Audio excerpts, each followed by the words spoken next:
Hello po, Nessa Mendiola. May question po siya. Nag-book po kami sa AirAsia, payment is via GCash, pero booking failed po siya.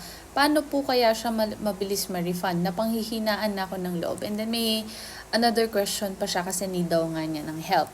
So, sorry kasi Feb pa yung comment niya. Ngayon lang talaga ako nagkaroon ng extra time para sumugot po ng mga questions. Kasi again, ginagawa ko po naman is free. Wala po akong kinikitang kahit na ano sa lahat ng social media accounts ko. But I'm still trying to help po. So, normally po kasi, kapag ka nag-failed po ang transaction online, dapat nire-refund agad siya or hindi po nagiging successful yung payment. So, I'm not sure bakit na-charge po kayo tapos nag-failed naman po yung booking. Ang hirap kasi ng sitwasyon, oh my God. Unless siguro nakapag-screenshot po kayo ng error, natatandaan nyo yung date and yung time, kung anong oras nangyari yung error na yan. And then, syempre, ang gagawin nyo din po is to contact GCash kasi sila yung naging form of payment nyo.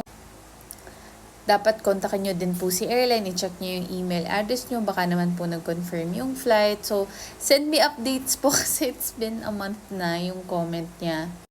Sobrang nahihirapan lang din po talaga akong sumagot ng mga ng mga questions dito sa TikTok. Kasi guys, sobrang dami.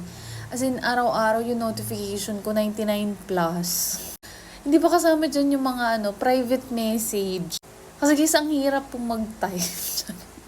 Ang hirap lang kasi talagang ang focus ko po ngayon is mag-grow yung Blue App ko kasi mas dun ako kasi nagpo-post.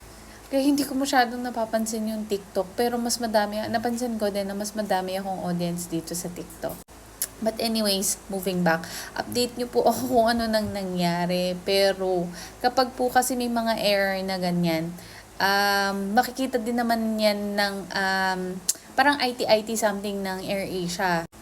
Malalaman nila kung meron silang system downtime during the time na nag-try po kayo mag-book. So, update nyo ako. Thank you!